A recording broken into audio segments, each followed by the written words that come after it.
नुकताच मार्मिकचा हा 62वा वर्धापन दिन जो विशेषांक आहे त्याचं अनावरण माननीय उद्धवजींनी केलं.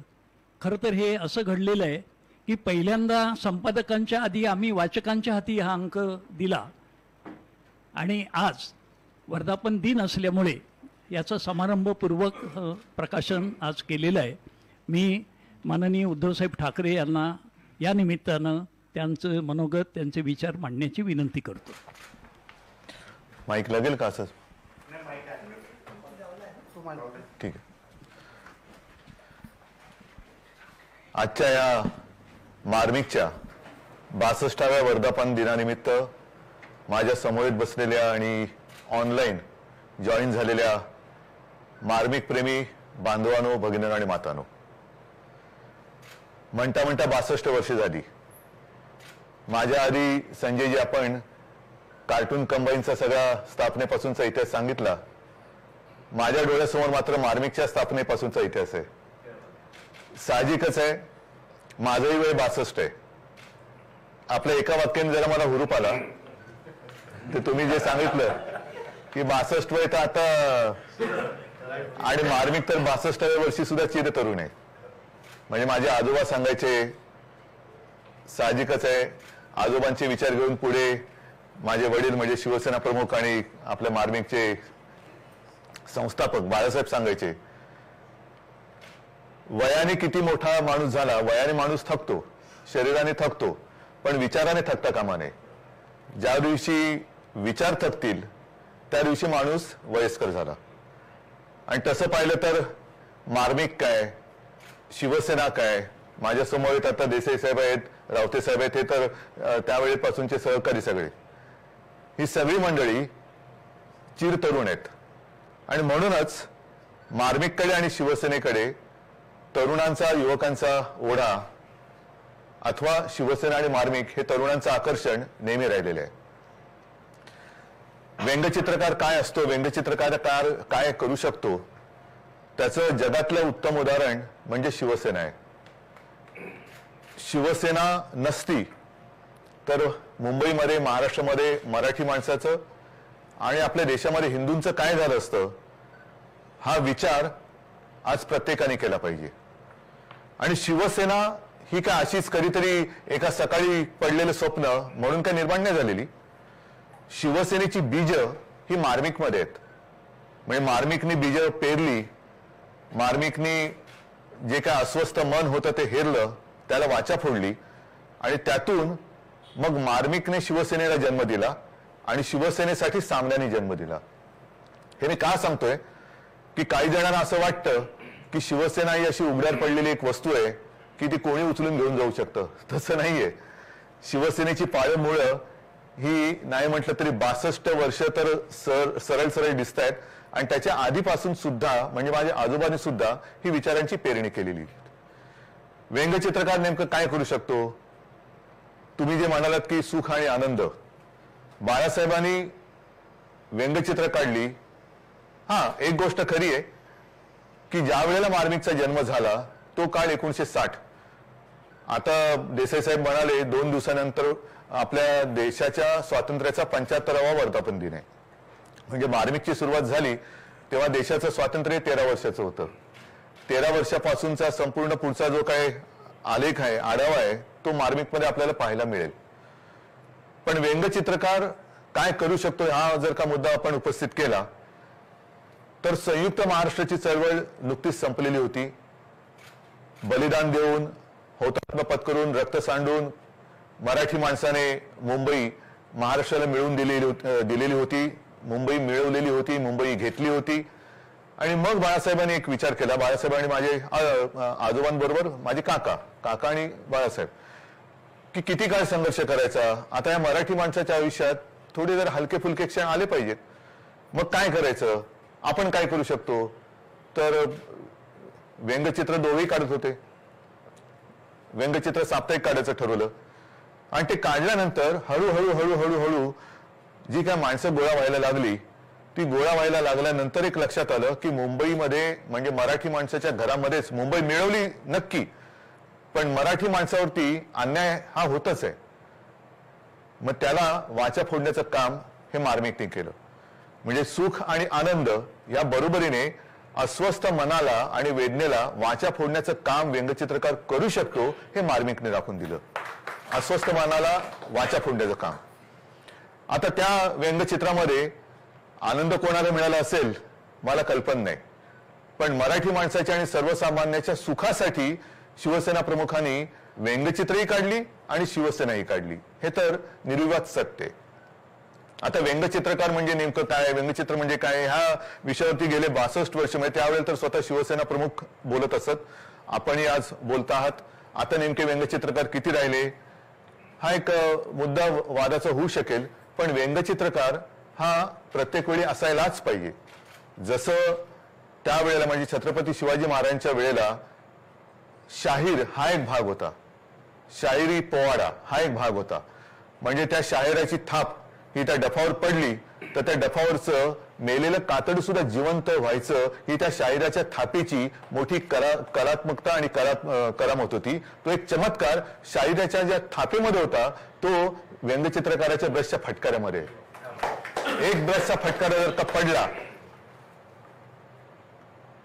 तर निश्चित पडलेली मन सुद्धा कशी पेटून उठतात हे नुसतं बोलून नाही तर बाळासाहेबांनी करून दाखवलेलं आहे. आणि ती आजची ही शिवसेना. मला असं वाटतं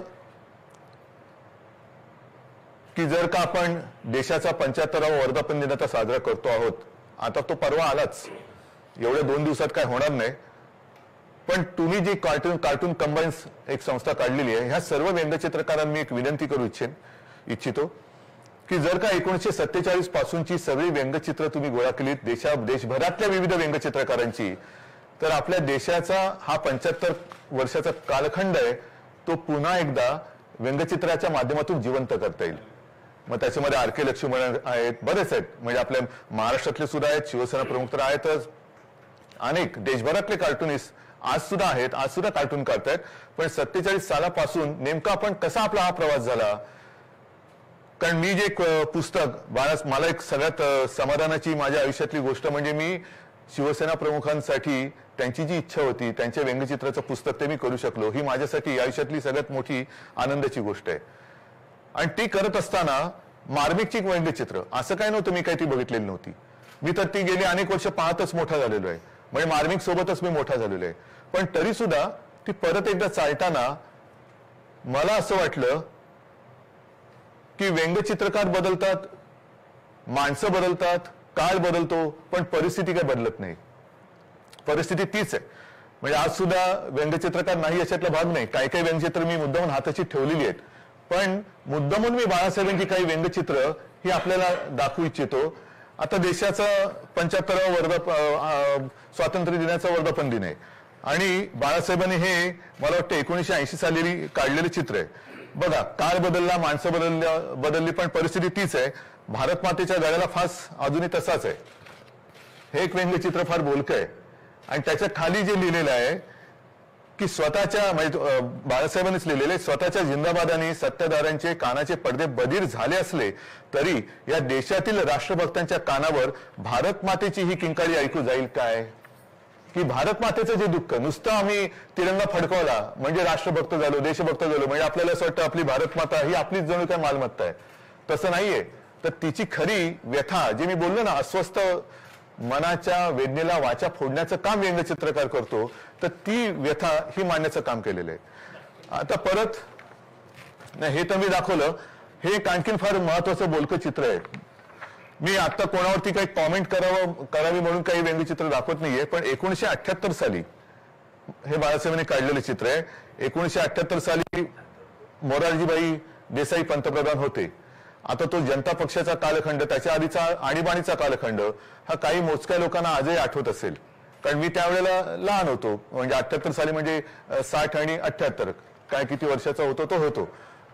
पण तो काळ बघितलेला, तो काळ भोगलेला असा जो काही पिढीतला वर्ग आहे तो आजही तो काळ जर का आठवत असेल त्यांना, तर हे व्यंगचित्र हे सदा सर्वदा सगळ्यांच्या लक्षात असायला पाहिजे. कारण त्या व्यंगचित्राचं शीर्षक असं दिलेलं आहे की परतीचा प्रवास. वरती त्याच्यावरती आपण एक कॉमेंट अशी केलेली आहे की तेव्हा मोरारजी भाई होते, म्हणून मोरारजी देसाईंसारखा हेकडी माणूस पंतप्रधान पदी बसल्यावर जे व्हायचे तेच घडले. मोरारजींची हेकडी वृत्ती लोकशाहीच पुन्हा त्याच अंधाऱ्या खाईत घेऊन गेली. हे फार महत्वाचं वाक्य आहे, म्हणून मी हे चित्र दाखवतोय.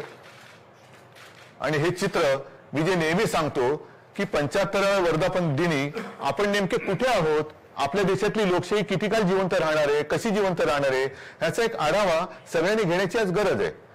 आज जर का बघितलं आनंदी आनंद आहे, 75वा वर्धापन दिन आहे, सरकारने मायबाप सरकारने कार्यक्रम दिलेला आहे, हर घर तिरंगा, घर घर तिरंगा. ठीक आहे, आता त्याच्यावरती सुद्धा एक व्यंगचित्र कोणी काढलं माहित नाही, पण मला चांगलं वाटलं की मार्मिक केवळ या साप्ताहिकाचं नाव नाही तर व्यंगचित्र सुद्धा मार्मिक असायला पाहिजे, त्याच्यात मार्मिक टिप्पणी असायला पाहिजे. आणि जे म्हणतात की अनेक शब्द जे काम करू शकत नाही ते एक व्यंगचित्र करू शकतं, तर हे एक व्यंगचित्र मी मुद्दामून दाखवतोय. त्याच्यात एक सरकारी बाबूच्या समोर एक गरीब माणूस आणि त्याचा पोरगा आहे आणि त्याचा कर्मचारी सांगतोय की सर, याला घरावर तिरंगा लावायचा आहे आणि तिरंगा त्याच्याकडे आहे, तो घर मागतोय. म्हणजे घराचा नाही पत्ता, 75 वर्ष झालेली आहेत, घर घर तिरंगा लावा. ज्यांच्याकडे घरच नाही ते तिरंगा लावणार कुठे. नंतर आता आणखीन एक आहे, हे सुद्धा व्यंगचित्र कोणी काढलं माहिती नाहीये, पण व्हॉट्सअपवरती आली फिरतात. आता 19 तारखेला दही अंडी आहे, कालाष्टमी, त्याच्यामध्ये म्हटलंय दोघं जण कोण ते तुम्हाला कळतील, व्यंगचित्र दाखवलेले. ते म्हणतायत प्रभू माखन बाद में खाइएगा, पहिले 5% GST दीजिए. हे जे आहे ना, ह्याला मार्मिकपणा म्हणतात. आणि ही अस्वस्थ मनाला वाचा फोडणारी व्यंगचित्र काढणारे व्यंगचित्रकार आज सुद्धा आपल्यामध्ये आहेत. या अशा काही ज्या गोष्टी आहेत ना, म्हणून व्यंगचित्रकार आणि शाहीर याची जी मी काही तुलना केली होती त्याच्यामुळे केलेली आहे. आज काही ज्या गोष्टी चाललेल्या आहेत, आझादी म्हणजे काय, स्वातंत्र्य.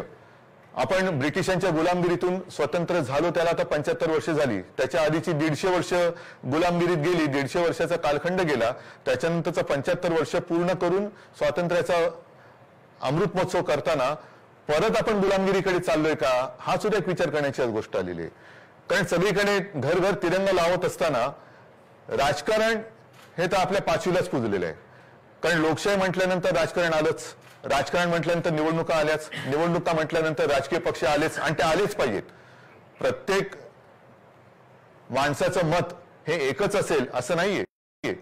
आपली मतं मांडण्याची आणि मतं व्यक्त करण्याची मुभा जिथे ज्या व्यवस्थेत असते त्याला लोकशाही म्हणतात. परंतु गेल्या 8-10 दिवसापूर्वी आपल्या देशाचा राज्यकर्ता जो पक्ष आहे भारतीय जनता पक्ष, आणि त्याचे जे अध्यक्ष आहेत नड्डा, त्या नड्डाजींनी जे एक वक्तव्य केलेलं आहे हे लोकशाहीला घातक आहे की नाही हा सुद्धा विचार करण्याची वेळ नव्हे तर विचार केलाच पाहिजे असं ते वक्तव्य आहे. काय बोलले ते, ठीक आहे ना, मी आज शिवसेनेचा पक्षप्रमुख आहे, कालपर्यंत मुख्यमंत्री होतो, पुन्हा शिवसेनेची सत्ता येणारच आहे, हे येणं जाणं हे चालूच असतं. पण नड्डा जे बोलले की या देशामध्ये एकच पक्ष राहणार आहे आणि बाकीचे पक्ष हे संपत चाललेले, विशेषतः शिवसेना ही संपत चाललेला पक्ष आहे. बघू त्यांनी प्रदेशाध्यक्ष केले, त्यांच्या नावामध्ये किती कुळे आहेत मला माहिती नाही, पण त्यांची किती जरी कुळे उतरली तरी शिवसेना काय नष्ट करू शकत नाहीत. मग ती 52 असतील ना ते 152 असतील, त्याला मला काही फरक नाही पडत. पण ही जी काही लोकशाहीला घातक म्हणजे प्रादेशिक पक्ष हे संपवून टाकायचे. देशाच्या स्वातंत्र्याची जी काही मांडणी झालेली आहे, संघ राज्य, त्याच्यामध्ये अनेक प्रदेश एकत्र आलेत. जसं बंगाल आलेला आहे, पंजाब आलेला आहे, गुजरात आलेला आहे, कर्नाटक आलेला आहे, केरळ आलेला आहे, उत्तर प्रदेश आलेला आहे, बिहार आलेला आहे, तसा महाराष्ट्र आलेला आहे, काश्मीर सुद्धा आहेच. पण ही सगळी घटक राज्य एकत्र येऊन आपल्या देशाचं स्वातंत्र्य हे निर्माण झालेलं आहे, देशाचं स्वातंत्र्य अस्तित्वात आलं, म्हणून आपल्या पद्धतीला संघराज्य पद्धती म्हणतात. मग नड्डाजींना काय म्हणायचं नेमकं की तुम्हाला प्रादेशिक पक्ष संपवायचे आहेत, म्हणजे संघराज्य पद्धत तुम्हाला संपवायची आहे का, संघराज्य तुम्हाला नको आहे का. आणि मग हे संघराज्य नको हे तुमचं मत हे साऱ्या देशातल्या नागरिकांचं मत आहे का, त्याच्यावरती खऱ्या निवडणुका व्हायला पाहिजेत. तुम्ही म्हणाल आज केवळ तुम्ही गादीवर बसल्यात म्हणून हम करो सो कायदा, ही लोकशाही नाही, हा त्याचा आझादीचा किंवा ही आझादी आणि त्याचा अमृत महोत्सव नाहीये. अमृत महोत्सव म्हणजे तो अमृतासारखा असला पाहिजे. अमृत महोत्सवीच जर वर्षात तुम्हाला लोकशाही मृतावस्थेत न्यायची असेल तर अमृत महोत्सव कसला आला, अमृत महोत्सव कसला. तर ह्या सगळ्या ज्या काही गोष्टी आहेत. आणखीन एक गोष्ट जी बातमी मला फार महत्वाची वाटली, म्हणजे स्वातंत्र्य मिळालंय, 75 वर्ष आपण साजरी करतोय, घर घर तिरंगा. आता देसाई साहेबांनी वगैरे सुद्धा तो एक हे लावलंय, आम्ही सुद्धा लावणार, डीपी वरती सुद्धा तिरंगा टाकणार, टाकायचाच. कारण आपल्याकडे सगळं ते सोशल मीडिया जोरात आहे. सोशल मीडिया बरोबर आहे, पण जे काही चालले तो तुम्हाला सोसल का, हा सुद्धा विचार करा. कारण डीपी वरती तिरंगा टाकणं आनंदाची बातमी आहे, पण जी लोक आपलं कुटुंब, आपलं घरदार विसरून देशाच्या रक्षणासाठी, म्हणजेच स्वातंत्र्याच्या रक्षणासाठी जीवाची बाजी करून सीमेवरती उभे आहेत, त्या लष्करामध्ये कपात करण्याची बातमी ही फार मोठी घातक आहे, मोठी गंभीर आहे. म्हणजे कोणत्या दिशेने आपण चाललेलो आहोत, आणि ही कपात का करणार, तर नाही, तो खर्च जो आहे तो खर्च आम्ही लष्कराच्या आधुनिकीकरणासाठी वापरणार. वापरा ना मग. लष्कर तर प्रचंड पाहिजेच, लष्कर प्रचंड पाहिजे. प्रचंड लष्कराला अत्याधुनिक शस्त्र ही मिळालीच पाहिजेत. पण शस्त्र घेण्यासाठी तुम्ही माणसं कमी करणार असाल तर शस्त्र देणार कोणाच्या हातामध्ये. आणि इतर प्रचंड ज्या काही महाशक्ती ज्याला आपण म्हणतो, म्हणजे त्याच्यामध्ये आपल्या शेजारी चीन आहेच, पाकिस्तान बांगलादेश तर भाग वेगळाच, त्यांच्याकडनं म्हणजे पाकिस्तानकडनं घुसखोरी चालूच आहे, चीन आहे, इतर बऱ्याच अमेरिका आहेत, रशिया आहे. यांनी माझ्या तरी आठवणीत किंवा माझ्या तरी माहितीत आधुनिकीकरणासाठी लष्कर कपात केल्याचं कुठे माझ्या वाचण्यात आलेलं आहे. म्हणजे लष्कर चालवण्यासाठी तुमच्याकडे पैसे नाहीत, पण देशभरात राज्यातली सरकार पाडण्यासाठी तुमच्याकडे पैसे आहेत. हे कोणतं स्वातंत्र्य आहे. म्हणजे लष्कर ज्याच्यामुळे तिरंग्याचं रक्षण होतंय, त्यांच्यामुळे आपण तिरंगा घरी बसून घरावरती तिरंगा लावू शकतो, आपल्या डीपीवरती तिरंगा ठेवू शकतो. आणि त्याच्यामध्ये जर कपात करणार असाल तर नुसतं घरातून बेंबीच्या देठापासून भारत माता की जय म्हणून काही शत्रू पळून नाही जाणार आहे. आज सुद्धा ज्या काही बातम्या येतात, लडाखमध्ये चीन घुसलाय, अरुणाचलमध्ये घुसतोय, तो मी उद्या माझ्या घरावरती तिरंगा लावलेला बघून तो चीन परत जाणार आहे का? तो नाही परत जाणार. घराघरावरती तिरंगा का पाहिजे, तर तो एवढ्यासाठी पाहिजे की ते जे सैनिक आपल्या जीवाची बाजी लावून आपल्या देशाचं म्हणजे आपलं रक्षण करतायत, त्यांना सुद्धा कळलं पाहिजे की मी एकटा नाहीये, माझ्या पाठी संपूर्ण देश आहे. म्हणून घराघरावरती तिरंगा. आणि तिरंगा नुसता घराघरावर नाही तर हृदयात सुद्धा तिरंगा असला पाहिजे, हृदयात सुद्धा तिरंगा पाहिजे, नाही तर उपयोग काय त्याचा. तर अशा या ज्या काही गोष्टी आहेत, या मला असं वाटतं व्यंगचित्रकारांनी ह्या मार्मिकपणाने जनतेसमोर आणल्या पाहिजेत. आता हे सगळं मी बोललो, ही परिस्थिती आज मला काही मोठं राजकीय बोलायचं नाहीये, नाहीतर महागाई आहे, वाढती बेकारी आहे, काही ठिकाणी आता सुद्धा अतिवृष्टी झालेली आहे. पण सरकार विशेषतः महाराष्ट्रातलं आहे कुठे? काही न करता स्वतःचे सत्कार करून घेतले जात आहेत. आणि तिकडे अतिवृष्टीने जो शेतकरी बेहाल झालेला आहे, तिथे जायला मंत्री कुठे आहेत? मंत्र्यांचं नाही खाते वाटप. म्हणजे सगळे मंत्री आज आजाद आहेत, कोणावरतीच काही बंधन नाहीत. आझादी का अमृत महोत्सव मंत्र्यांचं चाललंय, पदं मिळालेत पण जबाबदारी नाही आहेत. करा, मजा करा. तर ही अशी सगळी मौज मजा मस्ती आहे, त्याच्यावरती ब्रशचे फटकारे हे फार मोठं काम करतात. म्हणून मी गेल्या आठवड्यातच बोललो होतो की ज्याला शिवसेना प्रमुख व्यंगचित्रकलेतले आपले गुरु मानायचे, ते अर्थात दीनानाथ दलाल एक होते. त्याच्यानंतर डेव्हिड लो बद्दल तर त्यांना खूप आदर होता. आणि डेव्हिड लोनची एक गोष्ट त्यांनी सांगितलेली जाहीर सभेत, मार्मिकच्या वर्धापन दिनाला सुद्धा सांगितलेली आहे, की जेव्हा दुसरं महायुद्ध पेटलेलं होतं आणि हिटलरनी नुसता एक उच्छाद मांडला होता, रोज कुठे ना कुठेतरी हल्ले करायचा. एक काही तर असं आलं होतं की असं वाटत होतं की हिटलर आता जिंकलाच, मग त्याने आता एक देश पादाक्रांत करायला सुरुवात केलेलीच आहे. पण त्याच वेळेला ब्रिटनमधले एक व्यंगचित्रकार होते डेव्हिड लो. म्हणजे हिटलर बॉम्ब टाकायचा आणि डेव्हिड लो कार्टून काढायचे. पण बॉम्बनी जेवढं नुकसान व्हायचं त्याहीपेक्षा जास्त मानसिक त्रास हिटलरला व्हायचा. आणि हिटलर एवढा परेशान होता की त्यांनी असं म्हणतात की त्याच्या सैनिकांना वगैरे सांगितलं होतं की हा कोण आहे माणूस, आहे तरी कुठे, त्याला घेऊन या माझ्यासमोर, जसा मिळेल तसा घेऊन या. अर्थात डेव्हिड लो काही सापडले नाही, पण ही व्यंगचित्रकाराची ताकद असते. आणि या मार्मिकच्या वर्धापन दिनाच्या निमित्ताने मी देशातल्या तमाम व्यंगचित्रकारांना एवढंच सांगू इच्छितो की जर देश पुन्हा एकदा गुलामगिरीकडे चालला असेल, पुन्हा एकदा हुकुमशाहीच्या दिशेने चालला असेल, तर तुम्ही तुमचे फटकारे त्या वृत्तीवरती मारलेच पाहिजे. तुमचा ब्रश हा कधीही कुठेही, फटकारे मारताना ब्रश झुकतो, पण तो झुकल्यानंतर परत ताठ होतो. तसे तुम्ही आणि तुमचा ब्रश, तुमचा कुंचला हा ताठ मानेने देशाला मार्गदर्शन करत राहा. आणि मार्गदर्शन व्यंगचित्रकाराने कसं करावं त्याचं अप्रतिम उदाहरण हे मार्मिकतेने तुमच्या समोर ठेवलेलं आहे. मला असं वाटतं तुम्ही त्यावेळेला जी काय बाळासाहेबांकडनं प्रेरणा घेतली ती प्रेरणा केवळ व्यंगचित्र काढावी म्हणून नाहीत, तर ही पुढची सुद्धा जी काही वाटचाल आहे तो वारसा आणि वसा हा त्याच्यामध्ये दिसावा एवढीच मी सगळ्यांना विनंती करतो. सगळ्यांना शुभेच्छा देतो. जय हिंद, जय महाराष्ट्र.